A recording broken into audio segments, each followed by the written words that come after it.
श्री शिवाय नमस्तुभ्यम। हर हर महादेव। हरे कृष्ण।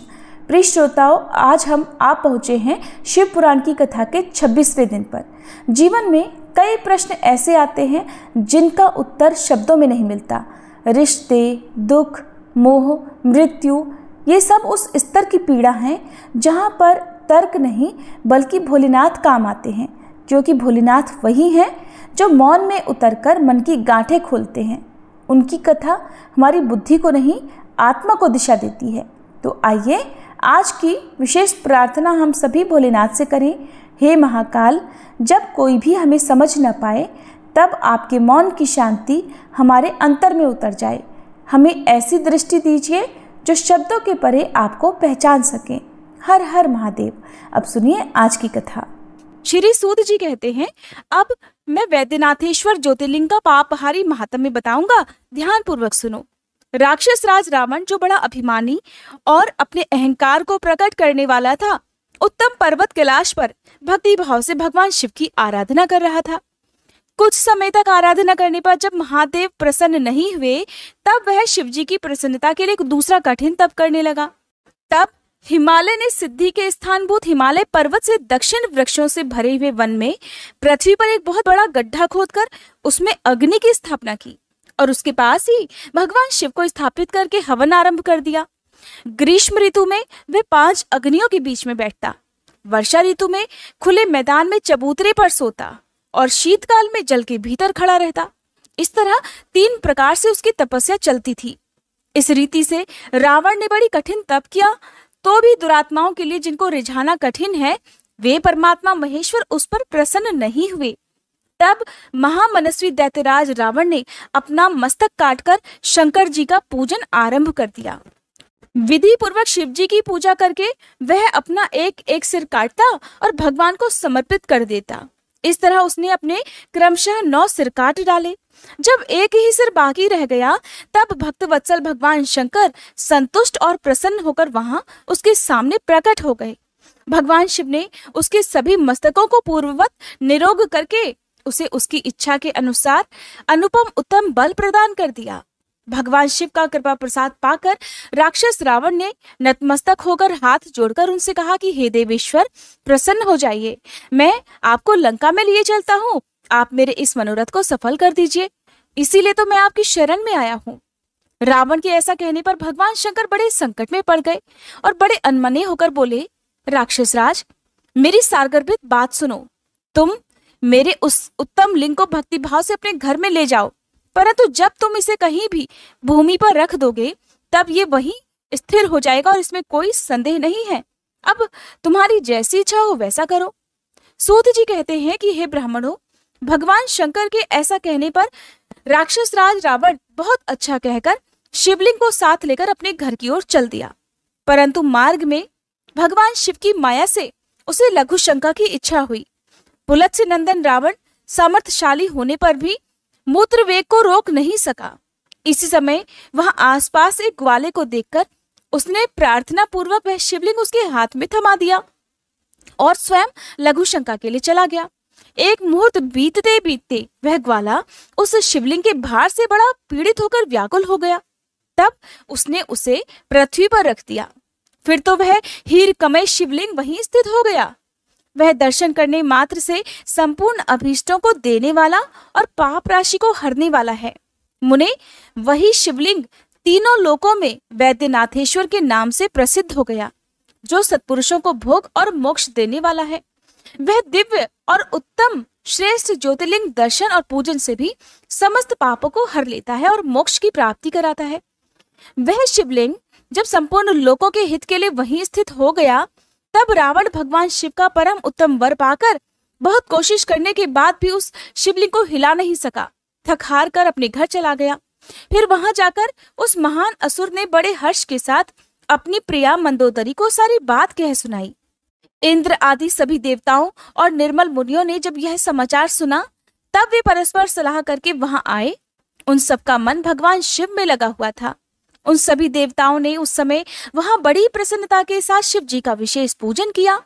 वहां भगवान शंकर का प्रत्यक्ष दर्शन करके देवताओं ने उस शिवलिंग की विधिवत स्थापना की और उसका नाम वैद्यनाथ रखकर उसकी वंदना और स्तवन करके वे स्वर्गलोक को चले गए। ऋषियों ने पूछा, हे सूत जी, जब वह शिवलिंग वहीं स्थित हो गया और रावण अपने घर को चला गया, तब वहां पर कौन कौन सी घटनाएं घटित हुई वो भी आप बताइए। तब श्री सूत जी कहने लगे कि हे ब्राह्मणों, भगवान शिव का परम उत्तम वर पाकर महान असुर रावण अपने घर को चला गया। वहां उसने अपनी प्रिया से सारी बात कही और अत्यंत आनंद का अनुभव करने लगा। इधर इस समाचार को सुनकर सभी देवता घबरा गए कि पता नहीं यह देवद्रोही महादुष्ट रावण भगवान शिव के वरदान से बल पाकर अब क्या करेगा। उन्होंने नारद जी को उसके पास भेजा। नारद जी ने जाकर रावण से कहा कि नारायण नारायण, हे रावण, तुम कैलाश पर्वत को उठाओ, तब पता लगेगा कि शिव जी का दिया हुआ वरदान कहाँ तक सफल हुआ है। क्या सचमुच तुम बलशाली हुए हो?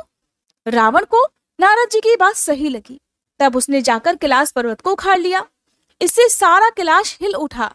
तब गिरिजा के कहने से महादेव जी ने रावण को घमंडी समझकर इस प्रकार श्राप दे डाला, रे दुष्ट भक्त दुर्बुद्धि रावण, तू अपने बल पर इतना घमंड मत कर।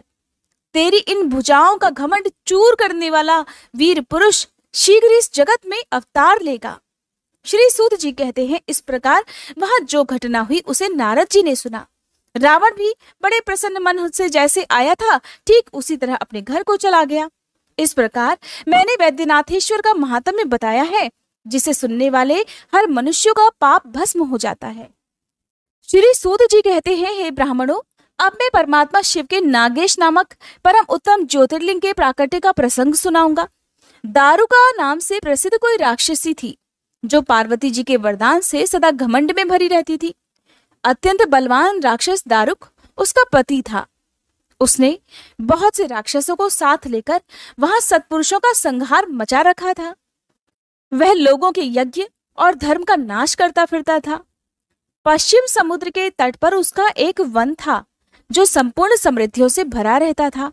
उस वन का विस्तार सब ओर से 16 योजन था। दारुका अपने विलास के लिए जहां जाती थी, वहीं भूमि, वृक्ष और अन्य सभी उपकरणों से युक्त वह वन भी उसके साथ साथ चला जाता था। देवी पार्वती ने उस वन की देखरेख का भार दारुका को सौंप दिया था। दारुका अपने पति के साथ इच्छानुसार उसमें विचरण किया करती। राक्षस दारुक अपनी पत्नी दारुका के साथ वहां रहकर सभी को प्रताड़ित करता और सभी को भय देता था। उससे पीड़ित हुई प्रजा ने महर्षि और्व की शरण में जाकर उन्हें अपना दुख सुनाया। और्व ने शरणागतों की रक्षा करने के लिए राक्षसों को ये श्राप दे दिया कि ये राक्षस अगर पृथ्वी पर प्राणियों की हिंसा या यज्ञों का विध्वंस करेंगे तो उसी समय अपने प्राणों से हाथ धो बैठेंगे। देवताओं ने जब ये बात सुनी, तब उन्होंने दुराचारी राक्षसों पर चढ़ाई कर दी। राक्षस घबराए। अगर वे लड़ाई में देवताओं को मारते तो मुनि के श्राप से वे स्वयं मर जाते हैं, और अगर नहीं मारते तो पराजित होकर भूखों मर जाएंगे। इस अवस्था में राक्षसी दारुका ने कहा, भवानी के वरदान से मैं इस सारे वन को जहां चाहूं ले जा सकती हूँ। ऐसा कहकर वह समस्त वन को ज्यों का त्यों ले जाकर समुद्र में जा बसी। राक्षस लोग पृथ्वी पर ना रहकर जल में निर्भय रहने लगे और वहां प्राणियों को पीड़ा देने लगे। एक बार बहुत सी नावें उधर आ निकली जो मनुष्यों से भरी हुई थी। राक्षसों ने उनमें बैठे हुए सभी लोगों को पकड़ लिया और बेड़ियों से बांधकर कारागार में डाल दिया। वे उन्हें बारंबार धमकियां देने लगे। उनमें सुप्रिय नाम से प्रसिद्ध एक वैश्य था, जो उस दल का सरदार था। वह बड़ा सदाचारी, भस्म रुद्राक्षधारी और भगवान शिव का परम भक्त था। सुप्रिय शिव की पूजा किए बिना भोजन नहीं करता। वह स्वयं तो शंकर जी का पूजन करता ही था, बहुत से अपने साथियों को भी उसने शिव जी की पूजा सिखा दी थी। फिर सभी लोग नमः शिवाय मंत्र का जप और शंकर जी का ध्यान करने लगे। सुप्रिय को इस दृढ़ भक्ति के बाद भगवान शिव के दर्शन भी होते थे। दारुक राक्षस को जब इस बात का पता चला, तब उसने आकर सुप्रिय को धमकाया। उसके साथी राक्षस सुप्रिय को मारने दौड़े। उन राक्षसों को आया देख सुप्रिय के नेत्र भय से कातर हो गए। वह बड़े प्रेम से शिव जी का चिंतन और उनके नामों का जप करने लगा। वैश्यपति ने कहा, हे देवेश्वर शंकर, मेरी रक्षा कीजिए। हे कल्याणकारी त्रिलोकीनाथ, हे दुष्टहंता भक्त वत्सल शिव, हमें इस दुष्ट से बचाइए। देव, अब आप ही मेरे सर्वस्व हैं। प्रभु, मैं आपका ही हूँ, आपके अधीन हूँ। और आप ही सदा मेरे जीवन और प्राण हैं। सूत जी कहते हैं, सुप्री के इस प्रकार कहने पर भगवान शंकर एक विवर से निकल पड़े। उनके साथ ही 4 दरवाजों का एक उत्तम मंदिर भी प्रकट हो गया। उसके मध्य भाग में अद्भुत ज्योतिर्मय शिवलिंग प्रकाशित हो रहा था। उसके साथ शिव परिवार के सभी लोग विद्यमान थे। सुप्रिय ने उनका दर्शन करके उनका पूजन किया। पूजित होने पर भगवान शंभु ने प्रसन्न होकर स्वयं पाशुपतास्त्र लेकर प्रधान प्रधान राक्षसों, उनके सारे उपकरणों और सेवकों को भी तत्काल ही नष्ट कर दिया। और उन दुष्ट हंता शंकर ने अपने भक्त सुप्रिय की रक्षा भी की। फिर अद्भुत लीला करने वाले और शंभु लीला से ही शरीर धारण करने वाले शंभु ने उस वन को ये वर दे दिया कि आज से इस वन में सदा ब्राह्मण, क्षत्रिय, वैश्य और शूद्र, इन 4 वर्णों के धर्म का पालन हो। यहाँ श्रेष्ठ मुनि निवास करें और तमोगुणी राक्षस इसमें कभी न रहें। शिव धर्म के उपदेशक, प्रचारक और प्रवर्तक लोग इसमें सदा निवास करें। श्री सूत जी कहते हैं, इसी समय राक्षसी दारुका ने दीन चित्त से देवी पार्वती की स्तुति की। देवी पार्वती प्रसन्न हो गई और बोली, बताओ तुम्हारा क्या कार्य करूं? तब दारुका कहने लगी, हे देवी, मेरे वंश की रक्षा कीजिए। तब देवी बोली, मैं सच कहती हूँ कि तेरे कुल की रक्षा अवश्य करूंगी। ऐसा कहकर देवी पार्वती भगवान शिव से बोली, नाथ, आपकी यह बात युग के अंत में सच्ची होगी। तब तक तामसी सृष्टि भी रहे, ऐसा मेरा विचार है। और मैं भी तो आपकी ही हूँ और आपके ही आश्रय में रहती हूँ, इसलिए मेरी बात को भी प्रमाणित कीजिए। ये राक्षसी दारुका देवी है, मेरी ही शक्ति है और राक्षसियों में बलिष्ठ है, इसलिए यही राक्षसों के राज्य का शासन करे। ये राक्षस पत्नियां जिन पुत्रों को पैदा करेंगी वे सब मिलकर इस वन में निवास करें, ऐसी मेरी इच्छा है। देवी पार्वती की बात सुनकर शिवजी बोले, प्रिय, अगर तुम ऐसी बात कहती हो तो मेरा ये वचन सुनो। मैं भक्तों का पालन करने के लिए प्रसन्नता पूर्वक इस वन में रहूंगा। जो पुरुष यहाँ वर्ण धर्म के पालन में तत्पर होकर प्रेम पूर्वक मेरा दर्शन करेगा वह चक्रवर्ती राजा होगा। कलयुग के अंत और सतयुग के आरंभ में महासेन का पुत्र वीरसेन राजाओं का भी राजा होगा। वह मेरा भक्त और अत्यंत पराक्रमी होगा और यहाँ आकर मेरा दर्शन करेगा। दर्शन करते ही वह चक्रवर्ती सम्राट हो जाएगा। सूत जी कहते हैं, हे ब्राह्मणों, इस प्रकार बड़ी बड़ी लीलाएं करने वाले वे दंपति परस्पर हास्य युक्त वार्तालाप करके स्वयं वहां स्थिर हो गए। ज्योतिर्लिंग स्वरूप महादेव जी वहां नागेश्वर कहलाए और शिवा देवी नागेश्वरी के नाम से विख्यात हुई। वे दोनों ही सत्पुरुषों को प्रिय हैं। इस प्रकार ज्योतियों के स्वामी नागेश्वर नामक महादेव जी ज्योतिर्लिंग के रूप में प्रकट हुए। वे तीनों लोगों की संपूर्ण कामनाओं को सदा पूर्ण करने वाले हैं। जो प्रतिदिन आदर पूर्वक नागेश्वर के प्रादुर्भाव का यह प्रसंग सुनता है, वह बुद्धिमान मानव महापातकों का नाश करने वाले संपूर्ण मनोरथों को प्राप्त कर लेता है। श्री सूत जी कहते हैं, ऋषियों, अब मैं ये बता रहा हूँ कि रामेश्वर नामक ज्योतिर्लिंग पहले किस प्रकार प्रकट हुआ। इस प्रसंग को भी तुम आदर पूर्वक सुनो।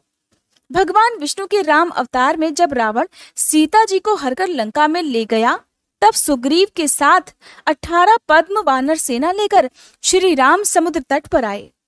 वहां वे विचार करने लगे कि हम इस विशाल समुद्र को कैसे पार करेंगे और किस प्रकार रावण को जीतेंगे। इतने में ही श्री राम को प्यास लगी। उन्होंने जल मांगा और वानर मीठा जल ले आए। श्री राम ने प्रसन्न होकर वह जल ले लिया। तब तक उन्हें स्मरण हो आया कि मैंने अपने स्वामी भगवान शंकर का दर्शन तो किया ही नहीं, फिर ये जल मैं कैसे ग्रहण कर सकता हूँ। ऐसा कहकर उन्होंने उस जल को नहीं पिया। जल रख देने के बाद रघुनंदन ने पहले पार्थिव पूजन किया। आह्वाहन आदि 16 उपचारों को प्रस्तुत करके विधि पूर्वक बड़े प्रेम से शंकर जी की अर्चना की। प्रणाम तथा दिव्य स्तोत्रों द्वारा यत्न पूर्वक शंकर जी को संतुष्ट करके श्री राम ने भक्ति भाव से उनसे प्रार्थना की। श्री राम बोले, हे उत्तम व्रत का पालन करने वाले मेरे स्वामी देव महेश्वर, आपको मेरी सहायता करनी चाहिए। आपके सहयोग के बिना मेरे कार्य की सिद्धि अत्यंत कठिन है। रावण भी आपका ही भक्त है, वह सबके लिए सर्वथा दुर्जय है, परंतु आपके दिए हुए वरदान से हे प्रभु वह सदा अभिमान में भरा रहता है। वह त्रिभुवन विजयी महावीर है। इधर मैं भी आपका ही दास हूँ, सर्वथा आपके अधीन रहने वाला हूँ। हे सदाशिव, ये विचार कर आपको मेरे प्रति पक्षपात करना चाहिए। सूत जी कहते हैं, इस प्रकार प्रार्थना और बारंबार नमस्कार करके उन्होंने उच्च स्वर से जय शिव शंकर, जय शिव इत्यादि का उद्घोष करते हुए शिव जी का स्तवन किया। फिर उनके मंत्र के जप और ध्यान में तत्पर हो गए। फिर पुनः पूजन करके वे स्वामी के आगे नाचने लगे। उस समय उनका हृदय प्रेम से द्रवित हो रहा था। फिर उन्होंने शिव जी के संतोष के लिए गाल बजाकर अव्यक्त शब्द किया। उस समय भगवान शंकर उन पर बहुत प्रसन्न हुए और वे ज्योतिर्मय महेश्वर वामांग भूता पार्वती और पार्षद गणों के साथ शास्त्रोक्त निर्मल रूप धारण करके तत्काल वहां प्रकट हो गए। श्री राम की भक्ति से संतुष्ट चित्त होकर महेश्वर ने उनसे कहा कि हे श्री राम, तुम्हारा कल्याण हो, वर मांगो। उस समय उनका रूप देखकर वहां उपस्थित हुए सभी लोग पवित्र हो गए। शिव धर्म परायण श्री राम जी ने स्वयं उनका पूजन किया। फिर भली भांति स्तुति और प्रणाम करके उन्होंने भगवान शिव से लंका में रावण के साथ होने वाले युद्ध में अपने लिए विजय की प्रार्थना की। तब राम भक्ति से प्रसन्न हुए महेश्वर ने कहा, महाराज तुम्हारी जय हो। भगवान शिव के दिए हुए विजय सूचक वर और युद्ध की आज्ञा को पाकर श्री राम ने नतमस्तक होकर हाथ जोड़कर उनसे पुनः प्रार्थना की, हे मेरे स्वामी शंकर, अगर आप संतुष्ट हैं तो जगत के लोगों को पवित्र करने तथा दूसरों की भलाई करने के लिए सदा यहाँ निवास कीजिए। सूत जी कहते हैं, श्री राम के ऐसा कहने पर भगवान शिव वहां ज्योतिर्लिंग के रूप में स्थित हो गए और तीनों लोकों में रामेश्वर के नाम से उनकी प्रसिद्धि हुई। उनके प्रभाव से ही अपार समुद्र को अनायास पार करके श्री राम ने रावण आदि राक्षसों का शीघ्र ही संहार किया और अपनी प्रिया सीता जी को प्राप्त कर लिया। तब से इस भूतल पर रामेश्वर की अद्भुत महिमा का प्रसार हुआ। भगवान रामेश्वर सदा भोग और मोक्ष देने वाले और भक्तों की हर इच्छा पूर्ण करने वाले हैं। जो दिव्य गंगाजल से रामेश्वर शिव को भक्ति पूर्वक स्नान कराता है वह जीवन मुक्त ही है। इस संसार में देव दुर्लभ समस्त भोगों का उपभोग करके अंत में उत्तम ज्ञान पाकर वह निश्चय ही मोक्ष पद को प्राप्त कर लेता है। इस प्रकार हे ब्राह्मणों, मैंने तुम लोगों से भगवान शिव के रामेश्वर नामक दिव्य ज्योतिर्लिंग का वर्णन किया, जो अपनी महिमा सुनने वालों के समस्त पापों का अपहरण करने वाला है। अब जानिए घुष्मा की शिव भक्ति से उसके मरे हुए पुत्र का जीवित होना, घुष्मेश्वर शिव का प्रादुर्भाव और उसकी महिमा का वर्णन। श्री सूत जी कहते हैं, हे ब्राह्मणों, अब मैं घुष्मेश नामक ज्योतिर्लिंग के प्रादुर्भाव का और उसके महात्म्य का वर्णन करूंगा। मुनिवरों, ध्यान पूर्वक सुनो। दक्षिण दिशा में एक श्रेष्ठ पर्वत है जिसका नाम देवगिरी है। वह देखने में अद्भुत और नित्य परम शोभा से संपन्न है। उसी के निकट कोई भरद्वाज कुल में उत्पन्न सुधर्मा नामक ब्रह्मवेत्ता ब्राह्मण रहा करते थे। उनकी प्रिय पत्नी का नाम सुदेहा था। वह सदा शिव धर्म के पालन में लीन रहती थी, घर के काम काज में भी कुशल थी और सदा अपने पति की सेवा में लगी रहती थी। द्विश्रेष्ठ सुधर्मा भी देवताओं और अतिथियों के पूजक थे।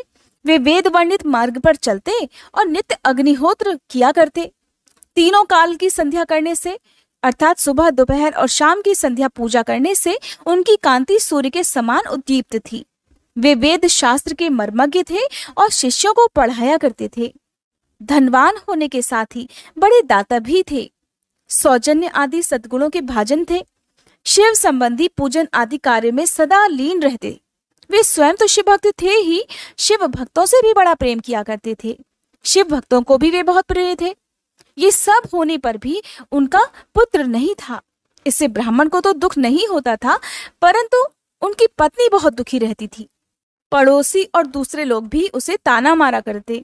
वे पति से बार बार पुत्र के लिए प्रार्थना करती और पति उन्हें ज्ञानोपदेश देकर समझाते थे, परंतु उनका मन नहीं मानता था। आखिरकार ब्राह्मण ने कुछ उपाय भी किया, परंतु वह सफल नहीं हुआ। तब ब्राह्मणी ने अत्यंत दुखी होकर बहुत हठ करके अपनी बहन घुष्मा से पति का दूसरा विवाह करा दिया।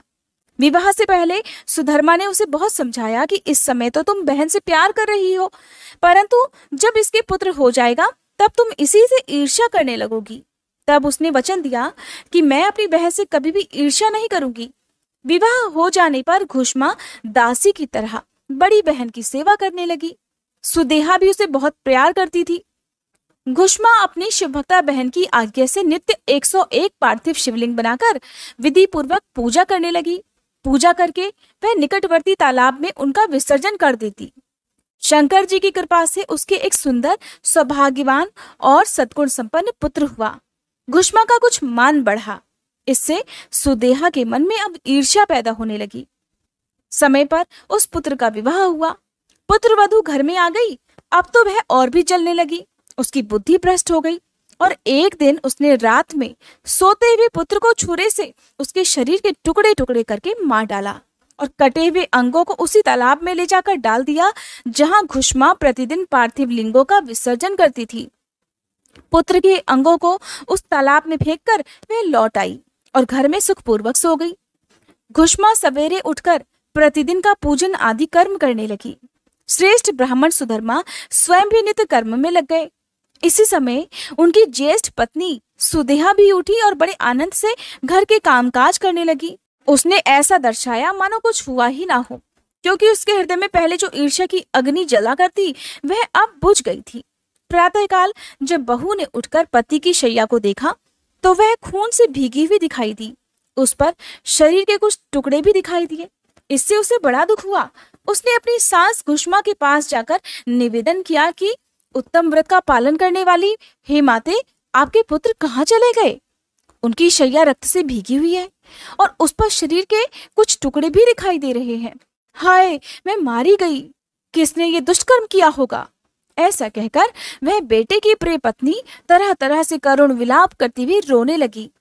सुधर्मा की बड़ी पत्नी सुदेहा भी उस समय हाय मैं मारी गई ऐसा कहकर दुख में डूब गई। उसने ऊपर से तो दुख किया, किंतु मन ही मन वह हर्ष से भरी हुई थी। घुष्मा भी उस समय उस वधू के दुख को सुनकर अपने नित्य पार्थिव पूजन के व्रत से विचलित नहीं हुई। उसका मन बेटे को देखने के लिए तनिक भी उत्सुक नहीं हुआ। उसके पति की भी ऐसी ही अवस्था थी। जब तक नित्य नियम पूरा नहीं हुआ तब तक उन्हें दूसरी किसी बात की चिंता नहीं हुई। दोपहर को पूजन समाप्त होने पर घुष्मा ने अपने पुत्र की भयंकर शैया पर दृष्टिपात किया देखा, फिर भी उसके मन में किंचित मात्र दुख नहीं माना। वह सोचने लगी कि जिन्होंने ये बेटा दिया था वे ही इसकी रक्षा करेंगे। वे तो भक्त प्रिय कहलाते हैं, काल के भी काल हैं और सत्पुरुषों के आश्रय भी है। एकमात्र वे प्रभु सर्वेश्वर शंभु ही हमारे रक्षक हैं। वे माला गूंथने वाले पुरुष की तरह जिन्हें जोड़ते हैं उन्हें अलग भी करते हैं। अब मेरे चिंता करने से भला क्या होगा? इस तत्व का विचार करके उसने शिव जी के भरोसे सब कुछ छोड़कर धैर्य धारण कर लिया और उस समय दुख का अनुभव नहीं किया। वह पहले की तरह पार्थिव शिवलिंगों को लेकर स्वस्थ मन से शिव जी के नामों का उच्चारण करती हुई उस तालाब के किनारे गई। उन पार्थिव लिंगों को तालाब में डालकर जब वह लौटने लगी तो उसे अपना पुत्र उसी तालाब के किनारे खड़ा हुआ दिखाई दे गया। सूत जी कहते हैं, हे ब्राह्मणों, उस समय वहां अपने पुत्र को जीवित देखकर उसकी माता घुष्मा को न तो हर्ष हुआ और न ही दुख, बल्कि वह पहले की तरह स्वस्थ बनी रही। इसी समय उस पर संतुष्ट हुए ज्योति स्वरूप महेश्वर शिव शीघ्र ही उसके सामने प्रकट हो गए। शिव जी बोले, हे सुमुखी, मैं तुम पर अत्यंत प्रसन्न हूँ, वर मांगो। तुम्हारी दुष्टा सौत ने इस बच्चे को मार डाला था, इसलिए अब मैं उसे त्रिशूल से मारूंगा। सूत जी कहते हैं, तब घुष्मा ने शिव जी को प्रणाम करके उस समय यह वर मांगा कि हे नाथ, ये सुदेहा तो मेरी ही बड़ी बहन है, इसलिए आपको इसकी रक्षा करनी चाहिए। शिव जी बोले, उसने तो बड़ा भारी अपकार किया, तुम उस पर उपकार क्यों कर रही हो? दुष्ट कर्म करने वाली सुदेहा को तो मार ही डालना चाहिए। घुष्मा ने कहा, हे देव, आपके दर्शन मात्र से पाप कहीं नहीं ठहरता। इस समय आपका दर्शन करके उसका पाप भी भस्म हो जाए। जो अपकार करने वालों पर भी उपकार करता है उसके दर्शन मात्र से तो पाप बहुत दूर भाग जाता है। प्रभु, ये अद्भुत भगवत वाक्य मैंने सुन रखा है, इसलिए हे सदाशिव, जिसने ऐसा कुकर्म किया है वही करे, मैं ऐसा क्यों करूं? मुझे तो बुरा करने वाले का भी भला ही करना है। सूत जी कहते हैं, घुष्मा के ऐसा कहने पर दया सिंधु भक्त वत्सल महेश्वर और भी प्रसन्न हुए और इस प्रकार बोले कि घुष्मे, तुम कोई और भी वर मांगो, मैं तुम्हारे लिए हितकर वर अवश्य दूंगा, क्योंकि तुम्हारी इस भक्ति से और विकार शून्य स्वभाव से मैं अत्यंत प्रसन्न हूँ। भगवान शिव की बात सुनकर घुष्मा बोली कि प्रभु, यदि आप वर देना चाहते हैं तो लोगों की रक्षा करने के लिए सदा यहाँ निवास कीजिए और मेरे नाम से ही आपकी ख्याति हो। तब महेश्वर शिव ने अत्यंत प्रसन्न होकर कहा, मैं तुम्हारे ही नाम से घुश्मेश्वर कहलाता हुआ सदा यहाँ निवास करूंगा और सबके लिए सुखदायक भी होऊंगा। मेरा शुभ ज्योतिर्लिंग घुश्मेश नाम से प्रसिद्ध हो, ये सरोवर शिवलिंगों का आलय हो जाए और इसीलिए इसकी तीनों लोकों में शिवालय नाम से प्रसिद्ध हो। ये सरोवर सदा दर्शन मात्र से संपूर्ण अभीष्टों को देने वाला हो। सुव्रते, तुम्हारे वंश में होने वाली 101 पीढ़ियों तक ऐसे ही श्रेष्ठ पुत्र उत्पन्न होंगे, इसमें कोई संशय नहीं। वे सबके सब सुंदर स्त्री, उत्तम धन और पूर्ण आयु से संपन्न होंगे, चतुर और विद्वान होंगे, उदार तथा भोग और मोक्ष रूपी फल पाने के उत्तराधिकारी होंगे। 101 पीढ़ियों तक सभी पुत्र गुणों में बड़े चढ़े होंगे। तुम्हारे वंश का ऐसा विस्तार बड़ा शोभादायक होगा। ऐसा कहकर भगवान शिव वहां ज्योतिर्लिंग के रूप में स्थित हो गए। उनकी घुश्मेश नाम से प्रसिद्धि हुई। उस सरोवर का नाम जिसमें वह पार्थिव लिंगों का विसर्जन करती, वह शिवालय हो गया। सुधर्मा, घुष्मा और सुदेहा तीनों ने आकर तत्काल ही उस शिवलिंग की 101 दक्षिणावर्त परिक्रमा की। पूजा करके परस्पर मिलकर मन का मैल दूर करके वे सब वहां बड़े सुख का अनुभव करने लगे। पुत्र को जीवित देकर सुदेहा बड़ी लज्जित हुई। फिर पति तथा घुष्मा से क्षमा प्रार्थना करके उसने अपने पाप के निवारण के लिए प्रायश्चित किया। मुनीश्वरों, इस प्रकार वह घुश्मेश्वर लिंग प्रकट हुआ। उसका दर्शन और पूजन करने से सदा सुख की वृद्धि होती है। ब्राह्मणों, इस तरह मैंने तुमसे 12 ज्योतिर्लिंगों की महिमा बताई। ये सभी लिंग संपूर्ण कामनाओं के पूरक तथा भोग और मोक्ष देने वाले हैं। जो इन ज्योतिर्लिंगों की कथाओं को पढ़ता है और सुनता है, वह सब पापों से मुक्त हो जाता तथा भोग और मोक्ष को पा लेता है। श्री व्यास जी कहते हैं, सूत जी का ये वचन सुनकर उन मुनीश्वरों ने उनकी भूरी भूरी प्रशंसा करके लोकहित की कामना से इस प्रकार कहा, सूत जी, आप सब जानते हैं, इसलिए हम आपसे पूछते हैं, प्रभु हरीश्वर लिंग की महिमा का वर्णन कीजिए। तात, हमने पहले से सुन रखा है कि भगवान विष्णु ने शिवजी की आराधना से सुदर्शन चक्र प्राप्त किया था, इसलिए उस कथा पर भी विशेष रूप से प्रकाश डालिए। सूत जी कहने लगे, मुनिवरों, हरीश्वर लिंग की शुभ कथा सुनो। भगवान विष्णु ने पूर्व काल में हरीश्वर शिव से ही सुदर्शन चक्र प्राप्त किया था। एक समय की बात है, दैत्य अत्यंत प्रबल होकर लोगों को पीड़ा देने और धर्म का लोप करने लगे। उन महाबली और पराक्रमी दैत्यों से पीड़ित होकर देवताओं ने देव रक्षक भगवान विष्णु से अपना सारा दुख कह सुनाया। तब श्री हरि कैलाश पर जाकर भगवान शिव की विधि पूर्वक आराधना करने लगे। वे 1000 नामों से शिव की स्तुति करते और प्रत्येक नाम पर एक कमल चढ़ाते। तब भगवान शंकर ने विष्णु जी की भक्तिभाव की परीक्षा लेने के लिए उनके लाए हुए 1000 कमलों में से एक को छुपा दिया। शिव जी की माया के कारण घटित हुई इस अद्भुत घटना का भगवान विष्णु को पता नहीं लगा। उन्होंने एक फूल कम जानकर उसकी खोज आरंभ कर दी। दृढ़ता पूर्वक उत्तम व्रत का पालन करने वाले श्री हरि ने भगवान शिव की प्रसन्नता के लिए उस एक फूल की प्राप्ति के उद्देश्य से सारी पृथ्वी पर भ्रमण कर लिया, परंतु कहीं भी उन्हें वह फूल नहीं मिला। तब विशुद्ध चेता विष्णु जी ने एक फूल की पूर्ति के लिए अपने कमल के समान एक नेत्र को ही निकालकर चढ़ा दिया। ये देखकर सबका दुख दूर करने वाले भगवान शंकर बड़े प्रसन्न हुए और वहीं उनके सामने प्रकट हो गए। प्रकट होकर वे श्री हरि से बोले, हरे, मैं तुम पर बहुत प्रसन्न हूँ। तुम अपनी इच्छा अनुसार वर मांग लो, मैं तुम्हें मनोवांछित वस्तु दूंगा। तुम्हारे लिए मुझे कुछ भी अदेय नहीं है।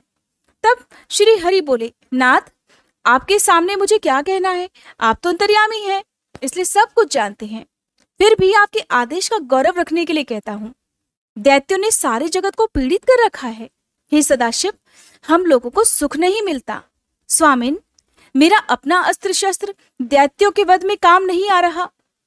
हे परमेश्वर, इसलिए मैं आपकी शरण में आया हूँ।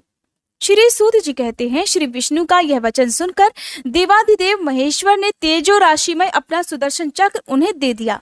उसे पाकर भगवान विष्णु ने उन समस्त प्रबल दैत्यों का उस चक्र के द्वारा बिना परिश्रम के ही संहार कर डाला।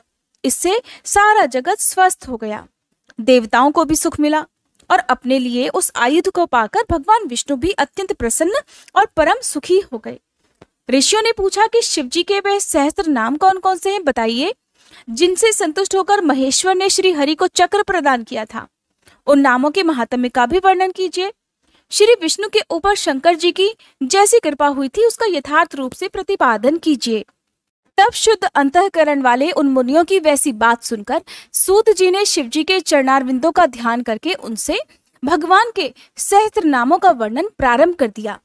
यहाँ पर आप मुझे क्षमा कीजिएगा, क्योंकि भगवान शिव के जो सहस्त्र नाम है यानी कि 1000 नामों का जप जो भगवान विष्णु ने किया था, तो वो नाम बहुत कठिन है।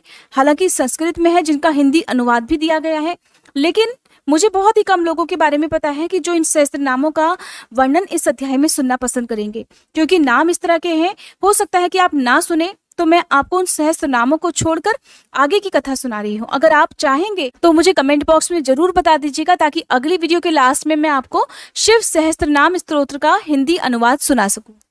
इस प्रकार श्री हरि प्रतिदिन सहस्त्र नामों द्वारा भगवान की स्तुति, सहस्त्र कमलों द्वारा उनका पूजन और प्रार्थना किया करते थे, अर्थात 1000 नामों द्वारा उनकी पूजा हर दिन किया करते। एक दिन भगवान शिव की लीला से एक कमल कम हो जाने पर भगवान विष्णु ने अपना कमलोलुप नेत्र ही भगवान को अर्पित कर दिया। इस तरह उनसे पूजित और प्रसन्न होकर शिव जी ने उन्हें चक्र दिया और इस प्रकार कहा कि हे हरे, सभी प्रकार के अनर्थों की शांति के लिए तुम्हें मेरे स्वरूप का ध्यान करना चाहिए। अनेकानेक दुखों का नाश करने के लिए इस सहस्त्र नाम का पाठ करते रहना चाहिए और समस्त मनोरथों की सिद्धि के लिए सदा मेरे इस चक्र को प्रयास पूर्वक धारण करना चाहिए। ये सभी चक्रों में उत्तम है। दूसरे जो भी लोग प्रतिदिन इस सहस्त्र नाम का पाठ करेंगे या कराएंगे, उन्हें स्वप्न में भी कोई दुख नहीं प्राप्त होगा। राजाओं की ओर से संकट होने पर अगर मनुष्य सांगोपांग विधि पूर्वक इस सहस्त्र नाम स्तोत्र का 100 बार पाठ करे तो निश्चय ही कल्याण का भागी होता है। ये उत्तम स्तोत्र रोग का नाशक, विद्या और धन देने वाला, संपूर्ण अभीष्ट की प्राप्ति कराने वाला, पुण्यजनक और सदा ही शुभ भक्ति देने वाला है। जिस फल के उद्देश्य से मनुष्य यहाँ इस श्रेष्ठ स्तोत्र का पाठ करेंगे, उसे निस्संदेह प्राप्त कर लेंगे। जो हर दिन सुबह सवेरे उठकर मेरी पूजा के बाद मेरे सामने इसका पाठ करता है, सिद्धि उससे दूर नहीं रहती। उसे इस लोक में संपूर्ण अभीष्टों को देने वाली सिद्धि पूर्णतया प्राप्त हो जाती है और अंत में वह सायुज्य मोक्ष का भागी होता है, इसमें कोई संशय नहीं। इस प्रकार इस घोर कलयुग में तपस्या का एकमात्र साधन शिव सहस्त्र नाम है। यदि भगवान शिव को प्रसन्न करना चाहते हैं तो एक बार भी अगर शिव सहस्त्र नाम का सच्चे मन से पाठ कर लिया जाए या सुन लिया जाए तो सभी मनोवांछित वस्तुएं प्राप्त हो जाती हैं। सतयुग के समय या बाकी अन्य युगों में तब इतनी सच्ची तपस्या की जाती थी, इतनी कठिन तपस्या की जाती थी। कई कई वर्षों तक जो भक्त थे, जो महर्षि थे, वो कठिन तपस्या किया करते थे, तब कहीं जाकर भगवान उन पर प्रसन्न होते थे। इस घोर कलयुग में इतनी व्यवस्था के बाद यदि किसी के पास समय हो तो उन्हें शिव सहस्त्र नाम का सच्चे मन से, शांत और स्थिर मन से पठन या श्रवण अवश्य करना चाहिए। श्री सूत जी कहते हैं, मुनीश्वरों, ऐसा कहकर सर्वदेवेश्वर भगवान रुद्र श्री हरि के अंग का स्पर्श किए और उनके देखते ही देखते अंतर ध्यान हो गए। भगवान विष्णु भी शंकर जी के वचन और उस शुभ चक्र को पा जाने से मन ही मन बड़े प्रसन्न हुए। फिर वे प्रतिदिन शंभु के ध्यान पूर्वक इस स्तोत्र का पाठ करने लगे। उन्होंने अपने भक्तों को भी सदा इसका उपदेश दिया। तुम्हारे प्रश्न के अनुसार मैंने ये प्रसंग सुनाया जो श्रोताओं के पाप को हर लेने वाला है। अब और क्या सुनना चाहते हो? फिर भगवान शिव को संतुष्ट करने वाले व्रतों का वर्णन, शिवरात्रि व्रत की विधि और महिमा का कथन सुनाते हुए तदंतर ऋषियों के पूछने पर सूत जी ने शिव जी की आराधना के द्वारा उत्तम और मनोवांछित फल प्रदान करने वाले बहुत से महान स्त्री पुरुषों के नाम बताए। इसके बाद ऋषियों ने फिर पूछा, हे व्यास शिष्य, किस व्रत से संतुष्ट होकर भगवान शिव उत्तम सुख प्रदान करते हैं?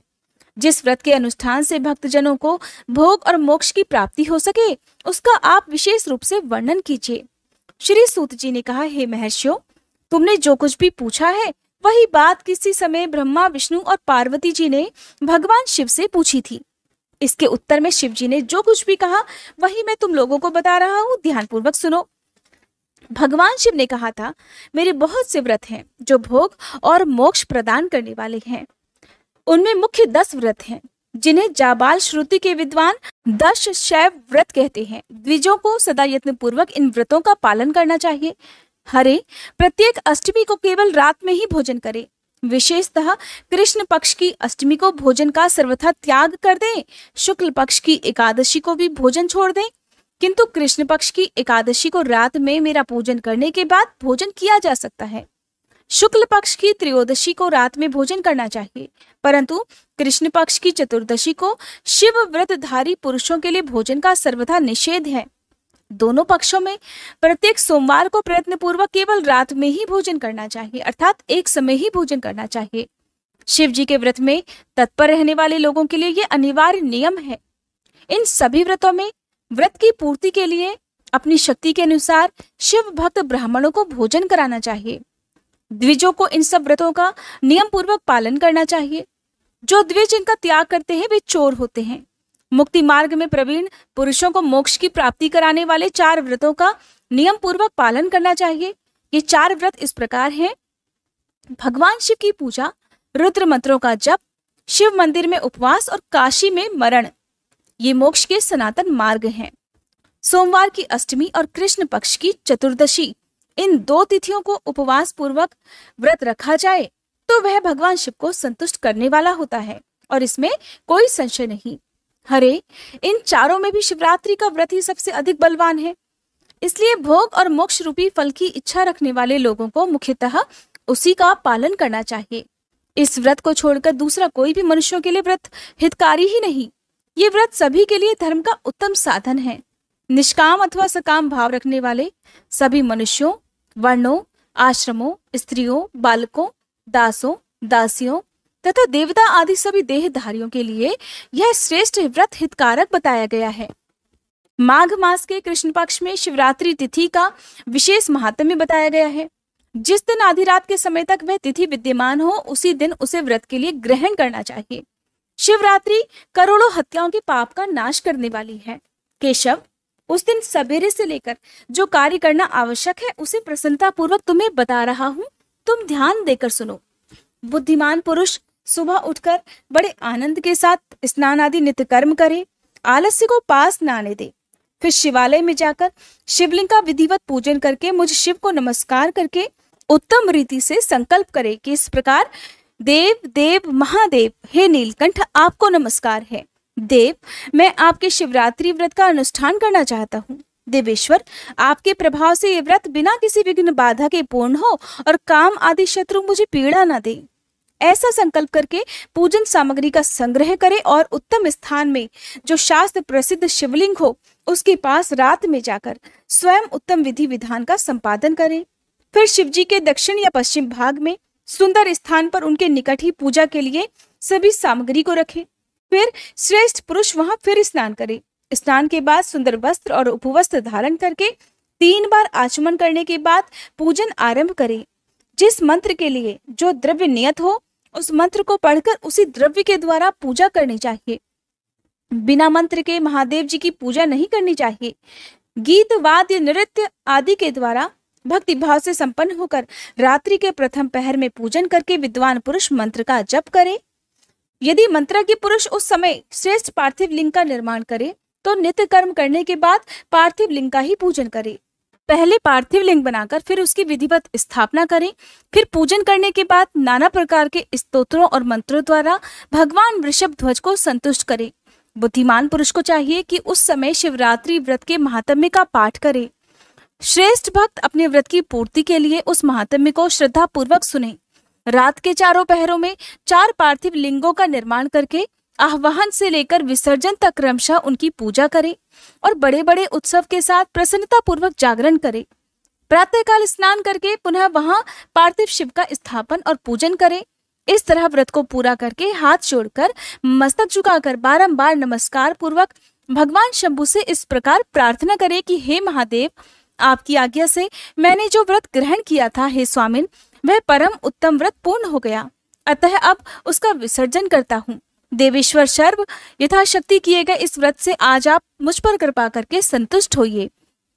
फिर शिवजी को पुष्पांजलि समर्पित करके विधि पूर्वक दान देना चाहिए। फिर शिवजी को नमस्कार करके व्रत संबंधी नियम का विसर्जन कर दें। अपनी शक्ति के अनुसार शिव भक्त ब्राह्मणों, विशेषतः सन्यासियों को भोजन कराकर पूर्णतया संतुष्ट करके स्वयं भी भोजन करें। हरे, शिवरात्रि को प्रत्येक पहर में श्रेष्ठ शिव भक्तों को जिस प्रकार विशेष पूजा करनी चाहिए उसे भी बताता हूँ, सुनो। प्रथम पहर में पार्थिव लिंग की स्थापना करके अनेक सुंदर उपचारों द्वारा उत्तम भक्ति भाव से पूजा करें। पहले गंध, पुष्प आदि 5 द्रव्यों द्वारा सदा महादेव की पूजा करनी चाहिए। उस द्रव्य से संबंध रखने वाले मंत्र का उच्चारण करके अलग अलग वह द्रव्य समर्पित करें। इस प्रकार द्रव्य समर्पण करने के बाद भगवान शिव को जलधारा अर्पित करें। विद्वान पुरुष चढ़े हुए द्रव्य को जलधारा से ही उतारे। जलधारा के साथ 108 मंत्र का नमः शिवाय मंत्र का जप करके वहां निर्गुण सगुण रूप शिव जी का पूजन करें। गुरु से प्राप्त हुए मंत्र द्वारा भगवान शिव की पूजा करें या फिर नाम मंत्र द्वारा शिव जी का पूजन करना चाहिए। विचित्र चंदन, अखंड चावल और काले तिलों से परमात्मा शिव की पूजा करनी चाहिए। कमल और कनेर के फूल चढ़ाने चाहिए। 8 नाम मंत्रों द्वारा शिव जी को पुष्प समर्पित करें। वे 8 नाम इस प्रकार हैं: भव, शर्व, रुद्र, पशुपति, उग्र, महान, भीम और ईशान।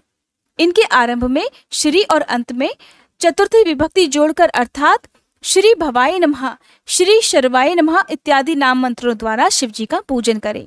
पूजन पुष्प समर्पण करने के बाद धूप, दीप और नैवेद्य अर्पित करें। पहले पहर में विद्वान पुरुष नैवेद्य के लिए पकवान बनवा लें, फिर श्रीफल युक्त विशेष अर्घ देकर तांबूल समर्पित करें। फिर नमस्कार और ध्यान करके गुरु के दिए हुए मंत्र का जप करें। यदि गुरु मंत्र ना हो तो पंचाक्षर मंत्र अर्थात नमः शिवाय मंत्र के जप से भगवान शंकर को संतुष्ट करें। फिर जब तक पहला पहर समाप्त ना हो जाए तब तक महान उत्सव भजन कीर्तन करता रहे। दूसरा पहर आरंभ होने पर पुनः पूजन के लिए संकल्प करें या फिर एक ही समय चारों पहरों की पूजा का संकल्प पहले ही ले लें। पहले पूर्वोक्त द्रव्यों से पूजन करके पहले पहर की तरह पूजा करें। फिर पहले से 2 गुने मंत्रों का जाप करके शिव जी की पूजा करें। इसके साथ ही दूसरे पहर में बिजौरा नींबू के साथ अर्घ देकर खीर का नैवेद्य निवेदन करें। जनार्दन, इसमें पहले की अपेक्षा मंत्रों की 2 गुनी आवृत्ति करनी चाहिए। फिर ब्राह्मणों को भोजन कराने का संकल्प करें। शेष सब बातें पहले की तरह तब तक करते रहें जब तक दूसरा पहर समाप्त ना हो जाए।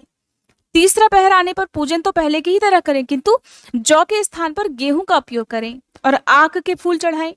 उसके बाद तरह तरह के धूप और दीप देकर पुए का नैवेद्य भोग लगाएं। उसके साथ ही तरह तरह के शाक भी अर्पित करें। इस प्रकार पूजन करके कपूर से आरती उतारें। अनार के फल के साथ अर्घ दें और दूसरे पहर की अपेक्षा 2 गुने मंत्रों का जप करें। फिर दक्षिणा सहित ब्राह्मण भोजन का संकल्प करें और तीसरे पहर के पूरे होने तक इसी प्रकार उत्सव करते रहें। चौथा पहर आने पर तीसरे पहर की पूजा का विसर्जन कर दें। फिर पुनः आवाहन करके विधिवत पूजा करें। उड़द, कंगनी, मूंग, सप्तधान्य, शंख पुष्पी और बिल्व पत्रों से परमेश्वर शंकर का पूजन करें। उस प्रहर में तरह तरह की मिठाइयों का नैवेद्य लगाएं और उड़द के बड़े आदि बनाकर उनके द्वारा सदाशिव को संतुष्ट करें। केले के फल के साथ या फिर अन्य विविध फलों के साथ, मौसमी फलों के साथ शिव जी को अर्घ दें। तीसरे पहर की अपेक्षा और ज्यादा मंत्रों का जाप करें, 2 गुने मंत्रों का जाप करें। फिर यथाशक्ति भक्तों को तब तक महान उत्सव करते रहना चाहिए जब तक कि सुबह न हो जाए। सूर्योदय होने पर पुनः स्नान करके तरह तरह के पूजन, उपचार और उपहारों द्वारा शिव जी की अर्चना करें। फिर अपना अभिषेक करवाएं, नाना प्रकार के दान दें और पहर की संख्या के अनुसार ब्राह्मणों और सन्यासियों को अनेक प्रकार के भोज्य पदार्थों का भोजन कराएं। फिर शंकर जी को नमस्कार करके पुष्पांजलि दें और बुद्धिमान पुरुष इस प्रकार स्तुति करके निम्नांकित मंत्रों से प्रार्थना करे कि हे सुखदायक कृपा निधान शिव, मैं आपका हूँ। मेरे प्राण आप में ही लगे हैं और मेरा चित्त सदा आपका ही चिंतन करता है। ये जानकर जैसा आप उचित समझे वैसा करें। भूतनाथ, मैंने जानकर या अनजाने में जो जप और पूजन आदि किया है उसे समझकर दया सागर होने के नाते ही आप मुझ पर प्रसन्न होइए। उस उपवास व्रत से जो फल हुआ हो उसी से सुखदायक भगवान शंकर मुझ पर प्रसन्न हो। महादेव, मेरे कुल में सदा आपका भजन होता रहे। जहाँ के आप इष्ट देवता ना हो उस कुल में मेरा कभी जन्म ना हो। इस प्रकार प्रार्थना करने के बाद भगवान शिव को पुष्पांजलि समर्पित करके ब्राह्मणों से तिलक और आशीर्वाद ग्रहण करना चाहिए। फिर शंभु का विसर्जन करें। जिसने इस प्रकार व्रत किया हो उससे मैं दूर नहीं रह सकता। इस व्रत के फल का वर्णन नहीं किया जा सकता। मेरे पास ऐसी कोई वस्तु नहीं है जिसे शिवरात्रि व्रत करने वालों के लिए मैं दे ना सकूं। जिसके द्वारा अनायास ही इस व्रत का पालन हो गया हो उसके लिए अवश्य ही मैं मुक्ति का बीज बो देता हूँ। मनुष्यों का प्रतिमास भक्ति पूर्वक शिवरात्रि व्रत करने पर मैं उन्हें संतुष्टि प्रदान करता हूँ। फिर इसका उद्यापन करके मनुष्य सांगोपांग फल लाभ करता है। इस व्रत का पालन करने में मैं शिव निश्चय ही उपासक के सभी दुखों का नाश कर देता हूँ, उसे भोग मोक्ष आदि प्रदान करता हूँ। सूत जी कहते हैं, हे महर्षियों, भगवान शिव का ये अत्यंत हितकारक और अद्भुत वचन सुनकर इसके श्री आगे की विष्णु कथा आप अपने सभी धाम को कल लौट के गए। अध्याय में जरूर इसके बाद सुनिएगा। उस उत्तम व्रत का आइए अपना अब हित हम चाहने वाले सभी लोगों में सच्चे प्रचार मन हुआ। से भगवान शिव से क्षमा प्रार्थना करें। हे भोलेनाथ, अगर इस कथा के श्रवण, वाचन या स्मरण के दौरान हमारे मन, वाणी या कर्म से कोई भी त्रुटि हो गई हो तो हम आपसे हाथ जोड़कर प्रार्थना करते हैं, कृपया हमें क्षमा करें। प्रभु, हमारी समझ सीमित है परंतु श्रद्धा असीम है। अगर किसी पवित्र प्रसंग को हमने अधूरा समझा, अधूरा सुना या फिर किसी दिव्यता को पूरी तरह व्यक्त नहीं कर सके तो ये केवल हमारी अल्प बुद्धि है। उसकी दोषिता हमारी नहीं बल्कि हमारी अवस्था की है। आप तो दयालु हैं, कृपामय हैं, भक्तों के हर अपराध को क्षमा कर देने वाले हैं। हे भोलेनाथ, हमारी इस भक्ति यात्रा को स्वीकार करें और हमारे दोषों को नष्ट करके हमें अपनी शरण में रखें। हे नीलकंठ, इस अध्याय को आपने ही आरंभ करवाया और आप ही इसे पूर्ण करें। आपकी कृपा से हम हर दिन आपकी ओर निकट आते रहें, यही हमारी सबसे बड़ी कामना है। हर हर महादेव।